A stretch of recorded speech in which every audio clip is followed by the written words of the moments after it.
Bonjour à vous, chers auditeurs, et bienvenue sur Conterrand. Ce soir, levons nos yeux vers le ciel. J'ai retrouvé dans mon carnet de récits des histoires anciennes, des contes qui parlent de ces doux points lumineux dans la voûte céleste. Les étoiles. Certaines brillent pour nous guider, d'autres cachent des secrets, et d'autres encore ouvrent des portes vers des mondes que nous n'osons imaginer.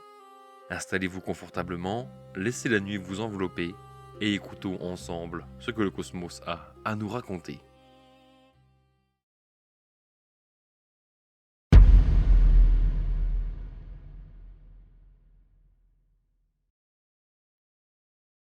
Depuis sa plus tendre enfance, Adrien avait lié une étrange complicité avec une étoile singulière qui brillait chaque soir au-dessus de la colline derrière sa maison. Elle était légèrement plus éclatante que les autres, presque insolente dans sa lumière, comme si elle appartenait moins au ciel qu'à lui seul. Chaque soir, avant de fermer les yeux, il la saluait d'un murmure, comme un ami qu'on ne veut pas oublier. Les années passèrent et ce rituel devint intime. Enfant, il lui confiait ses rêves de pirate et d'explorateur. Adolescent, ses peines et ses espoirs qu'il n'osait pas partager avec les autres. Plus tard, lorsqu'il entra dans l'âge adulte, il la retrouvait après ses journées vides, comme si ce point lumineux au-dessus de la colline lui rappelait qu'il n'était jamais complètement seul. Elle était sa confidente silencieuse, son repère dans l'immensité nocturne, le fil fragile mais tenace qui liait ses nuits. Puis un soir d'automne, alors que le vent froid s'engouffrait dans les bois et que les feuilles mortes glissaient le long du chemin, Adrien pointa son télescope vers le firmament, et l'étoile avait disparu. Il scruta le ciel, incrédule. Peut-être un voile de nuages. Il vérifia la météo. Rien. Peut-être un trouble passager dans sa vision, mais ses yeux ne le trompaient pas.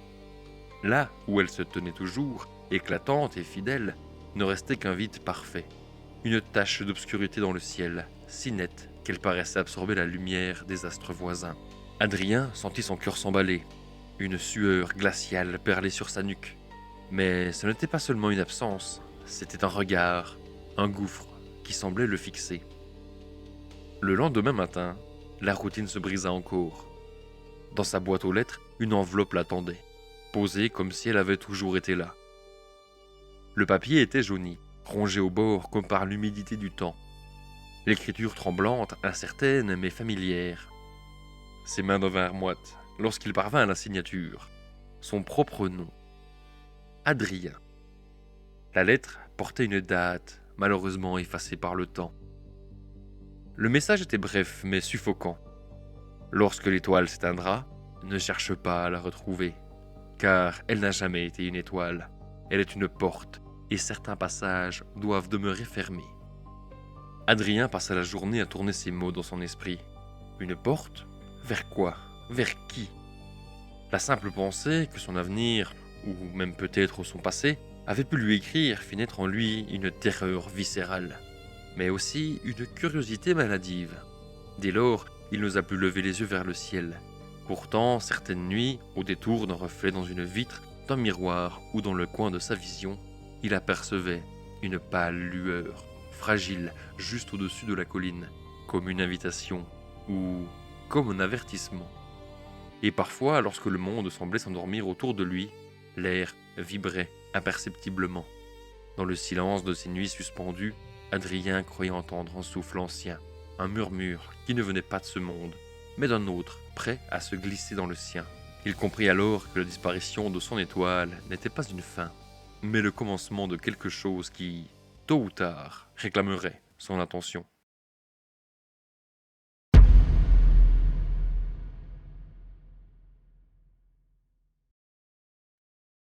Dans un village de montagne perdu entre brumes et pins, on racontait l'histoire d'un vieil homme qui montait chaque nuit au sommet de la colline pour veiller sur les étoiles. Les enfants le raillaient, prétendant qu'il parlait aux pierres et au vent. Les adultes détournaient le regard, le croyant fou. Mais Thomas, un garçon curieux et rêveur, décida une nuit de le suivre. La lune peignait la colline d'argent, et le vent portait un parfum de sapin et de terre humide. Le vieil homme s'assit sur un rocher, sortit une lanterne qui tremblait dans le souffle de la nuit, et de sa besace, des fioles de verre contenant une poussière lumineuse, douce et oscillante. Il en ouvrit une, souffla délicatement, et une étoile jaillit, se figeant dans le ciel avec un éclat timide mais précis. Une étoile renaissait. Thomas, fasciné, fit craquer une branche sous son pied. Le vieillard se retourna, ses yeux étincelants d'une clarté surnaturelle. D'une voix profonde et rugueuse, il déclara : « Les étoiles ne meurent jamais, petit. Elles tombent parfois, et quelqu'un doit les ramasser, les protéger et les replacer. » Au lieu de chasser l'enfant curieux, il l'invita à s'approcher. Ses mains calleuses prirent celles de Thomas. Il plaça dans ses paumes une petite fiole à la lumière vacillante. « Essaye, murmura-t-il. Le ciel ne choisit pas par hasard ceux qui l'écoutent. » Tremblant, Thomas imita le geste. Il ouvrit la fiole et souffla timidement. Un éclat de lumière s'éleva, hésitant d'abord, puis alla rejoindre une constellation à demi effacée. Le vieil homme sourit, ses rides s'adoucissant comme la pierre sous la mousse. « Tu vois, dit-il, le ciel accepte ta main. Rappelle-toi, il ne s'agit pas seulement de replacer les étoiles, mais de garder vivant la mémoire des hommes, car chaque lumière que nous rendons au ciel est une histoire sauvée de l'oubli. » Cette nuit-là, Thomas resta figé, témoin et acteur d'un rituel ancien, presque sacré. Les constellations lui semblèrent plus nettes, plus vivantes. Les jours suivants, il retrouva le vieillard chaque soir, apprenant à reconnaître les lueurs tombées, à écouter le souffle du ciel. Jusqu'à ce qu'un matin, la place sur le rocher fut vide, la besace et les fioles déposées à ses pieds, comme un héritage silencieux. Des années plus tard, le village parla d'un nouvel enfant veilleur, montant la colline chaque soir, et personne n'en fut étonné. Le ciel, lui, continuait à respirer, secret et attentif, comme s'il observait qui était digne de ses lumières.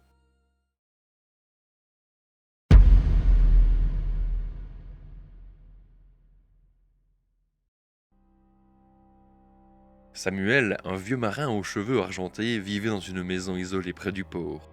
Ses nuits étaient rythmées par le fracas des vagues contre les quais, par le cri lointain des mouettes et par le silence dense des étoiles. Chaque soir, il s'asseyait près d'une petite table de bois, ouvrait un carnet abîmé par le sel et le vent et consignait ses souvenirs de navigation. Les routes qu'il avait suivies, les tempêtes qu'il avait traversées, les ports où il avait bu et ri avec ses camarades d'autrefois. Ces pages jaunies étaient devenues sa dernière ancre, l'unique cordage qui le rattachait encore à une vie de mer, aujourd'hui révolue. Un soir d'hiver, alors que le vent glacé s'engouffrait dans les volets de sa maison, il fouilla dans un vieux coffre poussiéreux qu'il n'avait pas ouvert depuis des décennies. Sous des cordages effilochés et des cartes rongées par l'humidité, il découvrit un atlas étrange, relié d'un cuir patiné, trop lisse, presque vivant au toucher. Les constellations qu'il contenait n'étaient pas celles qu'il connaissait. Pas d'Orion, pas de grand ours, pas d'étoiles familières. À la place, des formes inconnues flottaient dans le ciel dessiné sur les pages, des motifs sinueux, complexes, semblables à des spirales et à des trajectoires impossibles. Et lorsqu'on les fixait trop longtemps, elles semblaient se mouvoir doucement, comme si elles respiraient. Samuel, intrigué, traça du bout du doigt une ligne reliant plusieurs points. Aussitôt, une douleur sourde lui traversa le crâne, et un souvenir s'effaça. Sa première traversée, le goût du sel sur ses lèvres d'enfant, ses camarades riant à la barre. Tout cela disparut comme une brume dissipée par le soleil. Paniqué, il ferma l'atlas, mais la curiosité, ce vieux démon des marins, grignotait déjà son esprit. Le lendemain, il rouvrit le livre, il traça une autre ligne, hésitante. Un autre souvenir s'effaça, une tempête furieuse en plein Atlantique, le courage de l'équipage, l'éclair fendant la nuit. Mais à la place, il vit l'espace d'un instant une mer étrange sous un ciel que nul marin terrestre n'avait jamais observé. Les étoiles y pulsaient comme des cœurs lointains, et l'horizon n'était plus fait d'eau, mais d'abîmes. Nuit après nuit, Samuel retourna à l'Atlas, incapable de résister. Chaque tracé effaçait sa vie, morceau par morceau, son premier baiser, la naissance de son fils, la chaleur d'un foyer. Tout était remplacé par d'autres images, d'autres sensations, celles d'un voyageur qu'il n'était pas, d'une époque qui n'était pas la sienne. La beauté et l'horreur de l'inconnu l'avaient possédé. La dernière nuit, Les pêcheurs du port jurèrent avoir vu une lumière étrange filtrer par les volets de sa maison.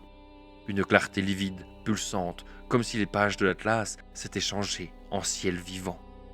On le retrouva au matin, assis devant sa table. Ses yeux étaient grands ouverts, vides, et sa bouche figée dans un rictus muet, comme s'il avait hurlé trop longtemps. Sur la carte, son doigt avait tracé un dernier réseau d'étoiles, un entrelac incompréhensible qui semblait se prolonger au-delà du papier et s'enfoncer dans la chair du monde. Le corps de Samuel fut enterré, mais l'Atlas avait disparu. Certains disent qu'il fut avalé par la mer, d'autres qu'il repose encore sous les planches de sa propre maison. Mais une rumeur s'accrocha au village. Les nuits de tempête, quand les nuages s'ouvrent brièvement, certains marins affirment voir dans le ciel des constellations interdites, des formes qui ne devraient pas exister, et parmi elles brille parfois une étoile qui pulse comme un cœur malade.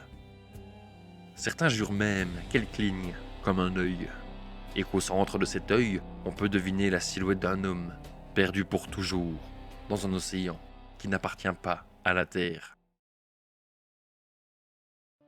Voilà qui clôture la vidéo, j'espère qu'elle vous aura plu. N'hésitez pas à vous abonner, à liker et à activer la cloche pour être tenu au courant des prochaines sorties. Vous pouvez mettre en commentaire si vous aimez ce genre d'histoire tirée de mon carnet. La prochaine fois, nous retournerons en Europe, afin de voir de nouvelles légendes et surtout, de nouveaux contes errants.